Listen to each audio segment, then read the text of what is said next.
The England Debrief with me, Adrian Durham, our commentator Jim Proudfoot, and England legend Stuart Pearce. After England 1, Greece 2, I ended the show on talkSPORT by saying absolute garbage. I did not mince my words. It was terrible. They were booed off.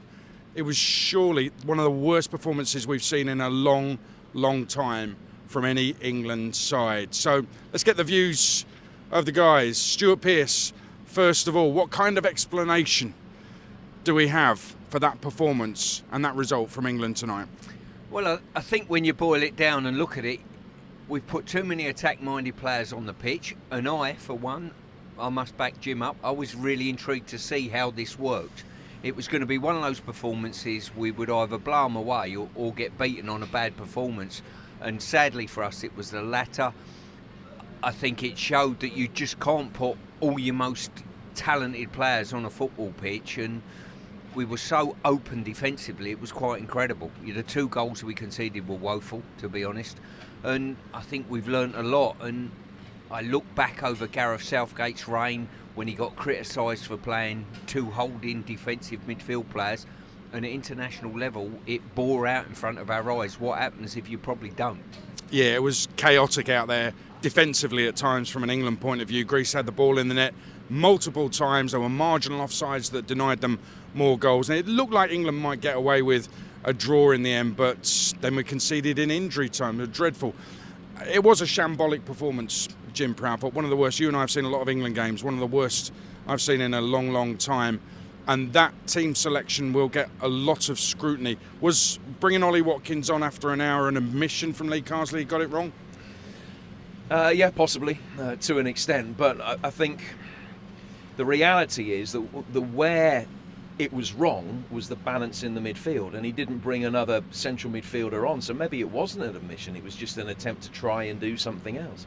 Listen, the warning signs, it was still 0-0 at half time, the warning signs were there inside the opening 15 minutes. Colwell cleared one off the line, Jordan Pickford then came out and flapped at another one that Mavropanos headed in, and that was marginally offside. So England can't say that they didn't see it coming. The alarming thing was, after an inauspicious first half, they were much worse in the second, and there weren't sort of positive steps taken to try and rectify the errors that it was clear for all to see.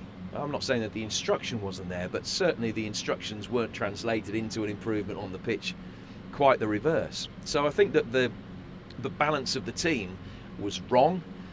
I make no bones about it. I saw the team selection. I liked the look of it. I thought that it was going to be exciting. It was going to be an experiment. I understood exactly where he was coming from. So it's not my place to criticise Lee Carsley for the team he's picked, because that would be unfair. Because when we were having the discussion in the first hour of the programme where you were throwing your hands up in horror and stamping your feet up and down like a petulant child about the 11 that he picked, I wasn't. I was trying to calm you down, and I saw different things. So it's not my place to say he picked the wrong team. That would just be farcical. I can't do that. But it didn't work. It clearly didn't work, and bringing Ollie Watkins in as a figurehead to try and lead the attack, he did have a chance almost immediately. But had that gone in, it could have been a different night. But even if it had been a different night, I still think it would have felt as though it was just papering over the cracks, because so much had gone wrong in the opening hour. Yeah, I mean, listen, I didn't like the look of the team, and I did not expect Stuart Pearce. Players like Jude Bellingham, Phil Foden, I forgot he was playing at times, even Cole Palmer, although he was playing much deeper than he does for Chelsea. We've seen these players be brilliant. Less so Phil Foden this season because he's been injured. But Cole Palmer this season has been absolutely brilliant. But he was missing a sitter for England tonight. And generally his performance I didn't think was at the level we've seen for his club. Even though I didn't like the team lineup to start with, I didn't expect those players to be that bad. So is that on the players or is it more on the manager? What you've got to understand with Lee as well, Lee's been inside the FA, so he hears all the noise that has gone on when Gareth's been in charge. So you hear noise like take the handbrake off. That means play your better players, you know what I mean? Let's go after teams, get on the front foot. I think he's attempted to get this team to do that. They've not been very good at it, and it's left the back door open too often. He's also heard the noise. Gareth doesn't make substitutions quickly enough. You picked up on, was that an admission of failure? the fact that he thought, you know what, I'm going to put Watkins on 57 minutes, I think he ended up putting him on.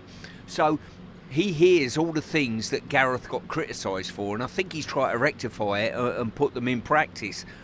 It was a really poor performance, lacked real leadership with the group. When things were really going badly in that second half, I didn't see enough players there that offered real leadership to get some sort of stability back into the game. We were so wide open, and a real marker for me with teams that are not doing particularly well, and I've said it to Jim many, many times, when the opposition are going to have an effort at your goal in and around your box, look up the other end of the pitch and how many players have you got up the other end that are just coming back. And on one occasion in the first half, Trent was up there with 4 of our players when we were having an effort at our goal, and that can never be right on any situation. And on the goals themselves, I mean, the first one, Bukayo Saka, he went off injured straight afterwards, but you're thinking you could do a bit more. Cole Palmer, if that's Marcus Rashford just dangling a leg instead of Cole Palmer, he gets absolutely ruined for it. So I'm wondering if Cole Palmer will get ruined for that as well, because that's some basic stuff there. It's all right looking great and scoring hat-tricks in the Premier League and all that, but when you've got to make a dangerous tackle and get it right in your own box, you've got to be able to do that for England as well. You certainly do. As I say, it was someone brushed past him, one of the Greek players brushed past him, and they're in on goal, and it was too lacklustre. And in and around our box on too many occasions it was lacklustre. It's almost, we've got a mentality that we're going to go out there and blow the opposition away, and couldn't shake out of that. And even if you're a very talented creative player, you've got to do a shift defensively for the team. That's the nature of the game. And the fact that Palmer was there goes down to the team selection. There wasn't a player playing alongside an Angel Gomez or someone playing alongside Declan Rice in the heart of the midfield today. You've got to remember that Kobbie Mainoo may well have started had he been fit and available. He's not, and we will never know, had Harry Kane been fit and available, whether we would still have seen this experiment. Our gut feeling is that we wouldn't, and potentially the reason that England looked disjointed and were playing that way is because they simply hadn't had enough minutes on the training ground because of circumstance to play it more effectively. It's a formation that Lee has had success with in the past, playing for the under-21s. Some of these players know it. Palmer has in fact played in that role in the under-21 European Championship once. In a 2-0 win against Germany, he played in that role, but he's hardly played there in his career at club level. So there were a lot of round pegs in square holes tonight. Playing Bellingham and Foden up front as split false nines, well, they don't normally do that. Cole Palmer was played out of position, and so on and so forth, and the lack of defensive cover was absolutely alarming, as Stuart's touched on. And Pickford had one of his worst games ever in an England shirt. I must highlight something you said in commentary, which did make me chuckle, on a difficult night here at Wembley, which Stuart talked about Gareth Southgate being accused of having the handbrake on. We played with no brakes whatsoever, I think you said. Careering down a hill. Yeah, which did make me chuckle. It was a moment that we needed in a performance like that. What now, Stuart? We've got Helsinki and Finland away. It can't be that bad again, surely. No, and I don't think it will be. We're not playing against a team that will expose us as being that bad. That is for sure. I expect us to play with a centre forward, whoever that may be, at the weekend, and I expect a better performance. And the players, they owe it to themselves, and more importantly, they owe it to the manager. And in games like tonight, all of a sudden, Gareth Southgate's become a better manager, Kane's become a better centre forward, Gahey's probably been elevated as our best sort of defensive central defender, and it's often the players outside it have enhanced their reputation. Your thoughts on what next? It will be a very different team, I think, in Helsinki. And in fairness, I think it would have been a very different team anyway, because Lee's talked about the fact that he wants to manage minutes for players, and he feels a responsibility to do that. So I think that if there are 7 changes, for instance, I don't think that that's necessarily purely a reflection on tonight's performance. We've always talked about friendlies and Nations League games as being part of the learning curve, and that you need to ask questions and you need answers, and he's got a lot of answers tonight, the things that don't work, so it's being able to take that forward. We'll play with a different system. And I think that the England fans will also want to try and decode what they've seen, and it might change the mindset of a few England supporters. That sounds patronising, and it's not meant to at all. But you know, I include myself in that. That things that you think might work, and that you need, you know, things that an England manager should do.